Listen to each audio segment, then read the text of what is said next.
Salut tout le monde, bienvenue sur ma chaîne, bienvenue sur la chaîne d'Ezekiel For Real, your favorite doll, la plus million des millions, la plus pimpante des pimpantes. Il n'y a pas mon 2, il n'y a jamais mon 3. Guys, aujourd'hui on va parler d'un sujet très sérieux. Il y a longtemps je voulais le faire, mais c'est quand même assez délicat et je ne savais pas comment l'introduire. Mais aujourd'hui j'ai pris mon courage à deux mains et nous allons parler des daddy issues, qu'on pourrait littéralement traduire en français par problème paternel. Quand on parle de daddy issues, on parle en fait de la façon négative dont un père peut impacter la future vie ou vie actuelle amoureuse de sa fille ou vie sentimentale. Par son absence, par exemple, son indisponibilité ou le fait qu'il soit violent. Exemple de daddy issues, un père quitte la mère de ses enfants. Jusqu'à là, en vrai, pas de problème. Enfin, c'est malheureux, c'est triste, mais bon, voilà. Par contre, ça va en devenir problématique quand lors de la séparation, le père va décider de ne plus s'occuper de ses enfants, il ne va plus les calculer. Là, ça en devient grave. Ça en devient grave parce que les enfants vont grandir de manière instable et ça aura des conséquences. Et c'est de tout ça dont on va parler aujourd'hui. L'inverse aussi existe et dans ce cas-là, on parle de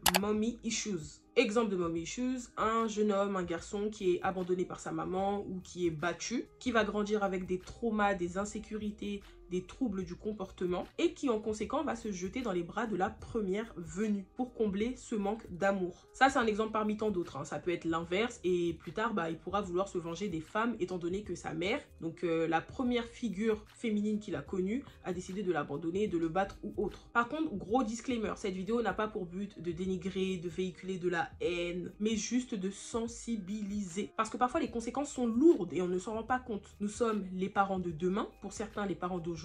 Donc c'est à nous de nous préparer pour ne pas reproduire les mêmes erreurs que nos aînés. Bien sûr, le parent parfait n'existe pas, on peut faire des erreurs, on ne finit jamais d'en apprendre, mais on peut toujours s'améliorer. Encore faut-il le vouloir. Avant de rentrer dans le vif de ce sujet très intéressant, n'hésitez surtout pas à me donner de la force en vous abonnant, en likant, en partageant, en activant la cloche des commentaires et en laissant un commentaire s'il vous plaît, la famille. Sachez une chose, plus vous allez interagir face à mon contenu et plus YouTube va le mettre en avant sur la plateforme. Plus YouTube va recommander mes vidéos aux utilisateurs et c'est comme ça que ça marchera. Je vous invite aussi à aller me suivre sur Instagram si vous le souhaitez. C'est là-bas que tout se passe comme j'ai l'habitude de le dire. C'est là-bas que je partage mes photos, mon lifestyle. Il y a beaucoup plus de proximité là-bas vu que j'essaye d'interagir là-bas quotidiennement. Je décide aussi avec vous de certains sujets que je vais aborder sur ma chaîne YouTube. Donc voilà, suivez-moi sur Instagram. C'est tout aussi important que vous me suiviez sur YouTube et sur Instagram. Voilà. Je n'apprends rien à personne si je vous dis qu'un enfant a besoin de ses deux parents pour grandir normalement. Du moins, j'espère que vous le savez. Malheureusement, c'est un luxe que tout le monde n'a pas eu la chance d'avoir. Mais c'est très important pour le développement de l'enfant. Ça limite les problèmes de comportement, l'enfant est plus stable dans sa vie et même émotionnellement. Par contre, il faut savoir quelque chose, il ne faut pas tout mélanger. La séparation des parents ou le divorce n'empêche pas la présence des deux parents. Donc on peut très bien être séparés, mais ensemble s'occuper de l'enfant. Et l'enfant peut grandir normalement comme si ses deux parents étaient ensemble. Je vais vous donner un petit exemple, hein. Moi j'ai un neveu que j'aime de tout mon cœur, dont les parents se sont séparés malheureusement. Mais quand vous les voyez ensemble, on dirait un couple. Pourtant, chacun a refait sa vie. Ils ont compris que le bien-être de leur fils devait être une priorité pour eux. Donc, ils font des sorties ensemble pour le petit, ils lui offrent des cadeaux ensemble. S'il faut le gronder ensemble, ils le grondent ensemble. S'il faut le féliciter ensemble, ils le félicitent ensemble. Bref, tout ça pour vous dire qu'on peut être séparés, mais prioriser le bien-être de l'enfant. Comme on peut être ensemble et former un foyer malsain qui va détruire à petit feu l'enfant. Pour en venir à moi. Avant toute chose, déjà, je tiens à remercier mes parents, ma maman, mon papa numéro 1 qui est mon papa biologique, mon papa numéro 2 qui est le papa de mes petites sœurs que je considère aussi comme mon père. Je les remercie pour tout l'amour que j'ai eu. J'ai eu une belle enfance avec énormément d'amour. J'en retiens que des bons souvenirs. Ceux qui me suivent depuis longtemps savent que depuis 3 ans, j'ai perdu mon papa numéro 1 qui est mon papa biologique, qui était mon booster, mon motivateur, paix à son âme. J'ai eu de l'amour, de l'attention, des cadeaux, des vêtements, des robes de princesse, énormément de souvenirs photos et vidéos qui resteront à jamais gravés dans ma mémoire. Mais arrivé à un certain moment, ça n'allait plus entre mes deux parents et ils se sont séparés pour des raisons qui les regardent. Donc pendant une assez longue période, je ne voyais plus mon père. Ce que je voyais surtout, c'était ma mère être triste parce que elle était triste de cette séparation, elle aimait toujours mon père et elle allait se retrouver toute seule avec un enfant. Et tout le monde sait que ce n'est pas facile d'être un parent solo. Ensuite, elle a rencontré mon beau papa, que j'appelle papa numéro 2 dans cette vidéo pour que vous puissiez comprendre. Et Dieu merci, ce monsieur a été un très bon papa pour moi aussi. C'est pas les beaux papas bizarres qui vont faire une différence entre une différence de traitement entre leur enfant biologique et l'enfant de leur femme, donc leur belle-fille. Moi, ça n'a pas du tout été ça. Bien au contraire. Pas les beaux-pères qui s'amusent à faire des attouchements à leur belle-fille parce que c'est pas leur fille, qui s'amusent à être méchants, qui les frappent, loin de là. C'est un monsieur qui est gentil, aimant, attentionné et qui a beaucoup d'amour à donner et très attachant aussi. Donc à un moment, si tu passes par ici, je te fais un gros câlin. À un moment, c'est pas son vrai nom, mais c'est un délire entre nous. Bref, il regarde mes vidéos. N'essayez pas de comprendre. Du coup, le père de mes sœurs, donc mon beau-père et ma mère se sont séparés aussi. Encore une fois, ça a été dur pour nous, donc pour moi, mes petites sœurs, ma maman, qui encore une fois s'est retrouvée toute seule. Et cette fois-ci avec 2 enfants en plus. Et c'était aussi très dur pour moi parce que mon premier papa, donc mon père biologique, était déjà parti. Et là, ça fait un second papa qui part. Lui non plus, on ne le voyait plus trop. Bon, on le voyait de temps à autre, mais c'était pas tout le temps. Et ma mère a dû jouer le rôle des 2 parents. Maman, si tu passes ici, si tu regardes ma vidéo, je sais pas, parce que parfois elle regarde mes vidéos, parfois non. Je tiens à te féliciter parce que tu es une maman brave, formidable et très courageuse, vraiment très inspirante. On a traversé énormément d'épreuves, de difficultés ensemble. Mes sœurs, ma mère et moi, nous 4, main dans la main, et grâce à Dieu, on a réussi à les surmonter. On ne va pas trop rentrer dans les détails parce que ce sont des choses qui ne me concernent pas que moi. Donc voilà, on va s'arrêter ici, mais je vous ai raconté le plus important sans trop rentrer dans les détails. Vous l'imaginez bien, tout acte, même le plus insignifiant, a des répercussions, a des conséquences. Et j'ai développé des traumas à cause de tout ça, de tout ce que j'ai vécu. Bien entendu, je n'en veux à personne. Ça s'est passé comme ça s'est passé et c'est comme ça. Il y a des traumas auxquels j'ai réussi à remédier avec le temps, bien sûr, parce que ça ne peut pas disparaître comme ça du jour au lendemain. Et il y en a d'autres encore sur lesquels je travaille actuellement. Déjà, pour commencer, avant, j'avais peur d'être abandonnée. J'avais peur d'avoir un enfant avec un homme et qu'il m'abandonne avec l'enfant. Va savoir pourquoi. J'avais peur d'être trompée. J'avais peur qu'on se lasse de moi, qu'on ne m'aime plus. Puis un jour, j'ai pris le temps, je me suis posée et j'ai réfléchi. Et j'ai compris qu'il fallait que j'aie confiance en moi parce que ça résoudrait une grande partie de ces craintes. Certaines personnes font des thérapies chez des psychologues pour que ça aille mieux. Et franchement, c'est très bien. Mais moi, on peut dire que j'ai réussi sans professionnel, toute seule, grâce à Dieu et à la prière aussi. Ça m'a pris énormément de temps parce que comme je l'expliquais, ça ne peut pas disparaître comme ça. Ce sont des blessures qui remontent à très longtemps. Donc déjà, il y a le temps de s'en rendre compte, d'accepter qu'on ne va pas forcément bien, que ça a eu un impact sur nous. Donc il faut réaliser. Et après, il faut vouloir guérir. Du coup, le processus de guérison s'est vraiment effectué sur des années. J'ai aussi compris qu'on ne pouvait pas tout contrôler, encore moins l'amour ou la fidélité de son compagnon. Par contre, nous, ce qu'on peut faire, c'est travailler sur nous-mêmes. Dans un premier temps, pour être la meilleure version de nous-mêmes, se sentir bien dans notre corps, être en adéquation avec nos valeurs morales, religieuses et autres, et aussi avec ce que l'on aspire être. Et dans un second temps aussi pour être un bon partenaire, une personne avec qui ça fait du bien d'être, une personne avec qui on se sent apaisé et pas une personne toxique qui va pomper toute l'énergie de l'autre personne. Il ne faut vraiment pas se focus sur ce qui peut arriver de mal comme j'avais la si belle habitude de le faire. Vaut mieux voir le verre à moitié plein qu'à moitié vide. Tout n'est qu'une question de perspective. Et quand bien même on ne vous aime plus, ça ne change rien de la personne que vous êtes, de votre valeur, de votre beauté ou autre. Et c'est pareil pour la tromperie. Partons de l'hypothèse que vous avez toujours tout bien fait et que vous n'ayez jamais commis d'acte qui aurait poussé votre partenaire à vous tromper. Mais que malheureusement cette personne décide quand même de le faire, de vous trahir. Il ne faut pas culpabiliser, il ne faut pas penser que c'est de votre faute,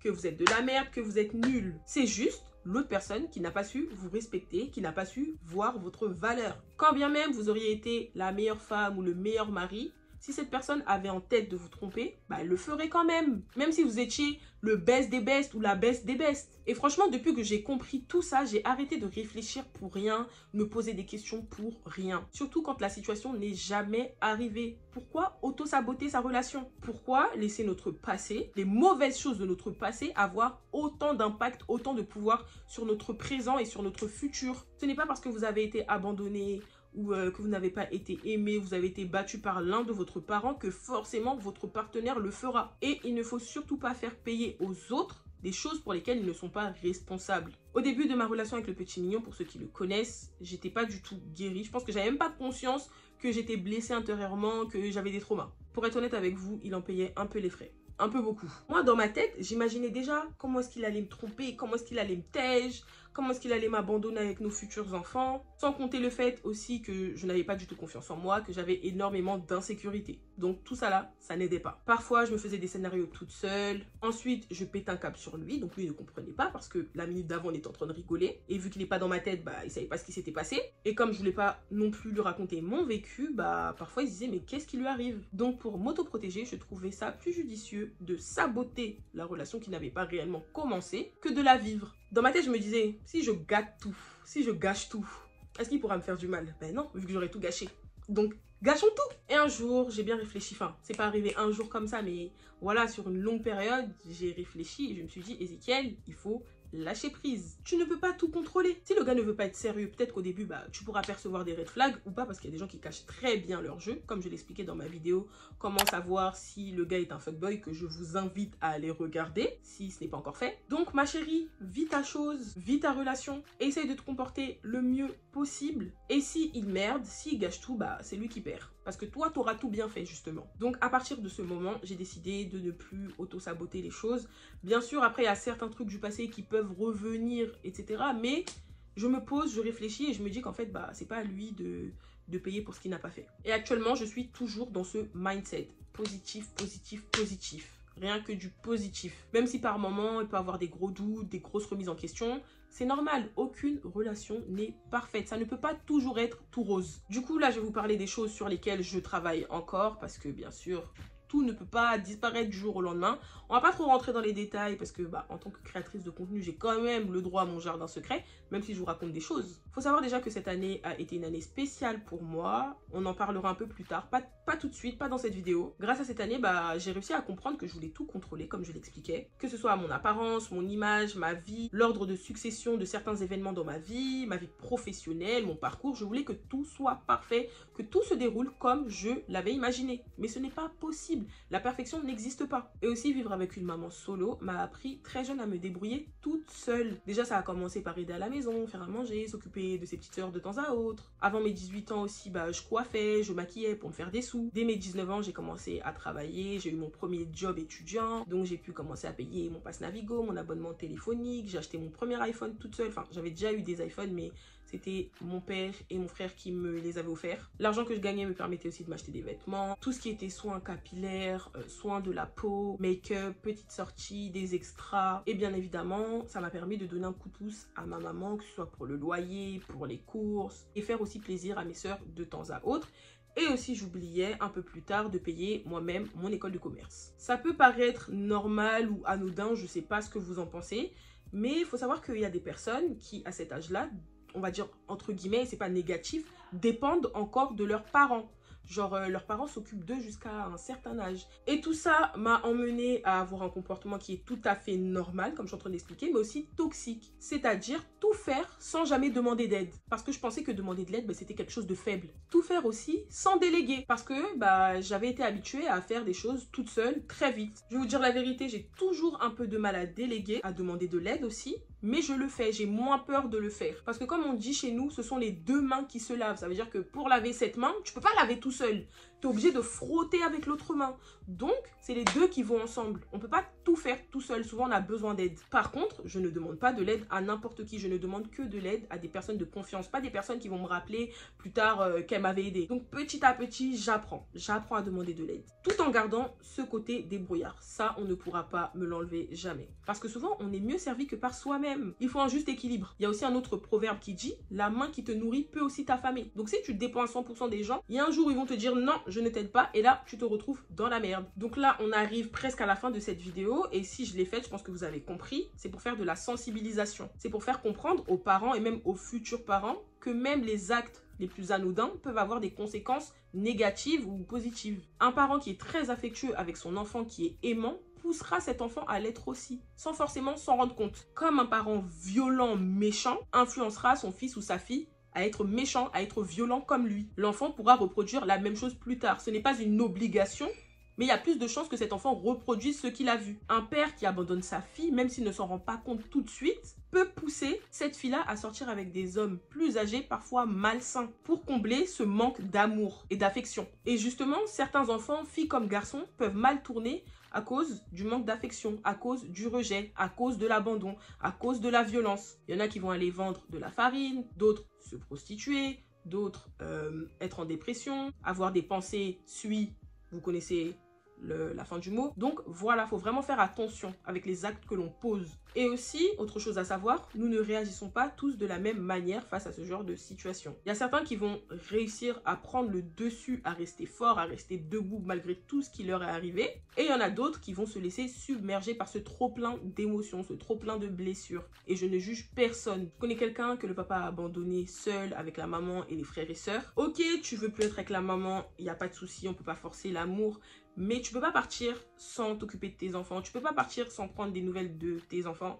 Et c'est ce qui est arrivé pour cette personne. Du coup, le monsieur, il s'en fout littéralement de ses enfants. Il préfère ses nouveaux enfants qu'il a eu avec sa nouvelle femme que ses anciens enfants. Il les a laissés clairement dans la galère. Et devinez quoi, fallait s'y attendre. Ça a eu des mauvaises répercussions sur la personne que je connais. Du coup, elle auto-sabote toutes ses relations. Professionnellement, elle n'arrive pas du tout à avancer. Tout simplement parce qu'il y a une haine qui la ronge de son intérieur. Et pour calmer toute cette rancœur qu'elle a en elle, elle est obligée de prendre des antidépresseurs. Or, on sait tous combien les antidépresseurs peuvent être parfois très nocifs. Au lieu d'aider, ils peuvent empirer la situation. Moi, personnellement, j'ai décidé d'en faire ma force. Et c'est la raison pour laquelle j'ai ce mental aussi dur. Même si je suis au sol, je rampe. Impossible que je m'arrête. D'un côté, c'est triste, mais d'un autre côté, je me dis Dieu merci, parce que si tout ça ne m'était pas arrivé, peut-être que je ne serais pas la personne que je suis aujourd'hui.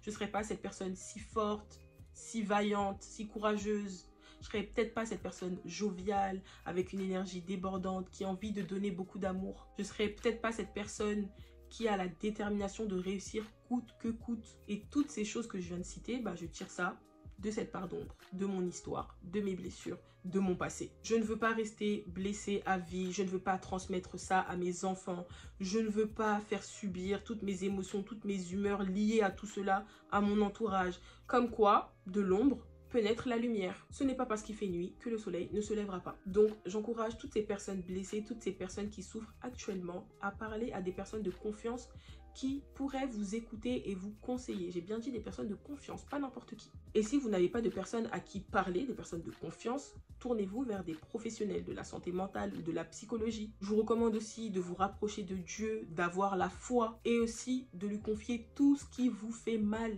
Parce que Dieu a la capacité de nous guérir. Jésus lui dit, si tu peux. Tout est possible à celui qui croit. Pour vous dire, moi, je n'en veux à personne pour ce qui m'est arrivé. Je n'en veux à vraiment personne. Il y a un moment dans ma vie, j'étais énervée, j'étais en colère, mais j'ai laissé tout ça et j'ai décidé d'aller de l'avant. Les choses auraient pu être mieux, comme elles auraient pu être pires, mais ça s'est passé comme ça s'est passé et je ne peux rien y changer. Par contre, ce que je peux changer, c'est ce que je vis actuellement, c'est mon futur. Donc, on arrive à la fin de la vidéo. Je vais vous lire les 9 signes qui montrent que vous avez des daddy issues ou des mommy issues. Donc, premier point, vous avez eu une mère ou un père absent, violent ou pas disponible.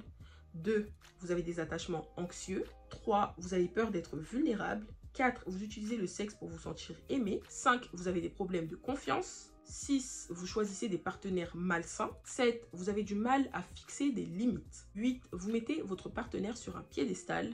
Et 9, vous sortez avec des personnes beaucoup plus âgées que vous. Si vous voulez plus de détails, plus d'informations, je vous invite à aller lire l'article directement. Je mettrai le lien dans la barre de description parce qu'ici, on n'aura pas le temps de tout lire. Ça va être trop long. On ne va pas s'étaler dessus. Si ça vous intéresse, vous savez où trouver le lien de cet article. Donc voilà, on arrive à la fin de la vidéo. J'espère qu'elle vous aura plu, qu'elle vous aura aidé. Enfin, qu'elle va vous aider parce que le but, c'est d'aider.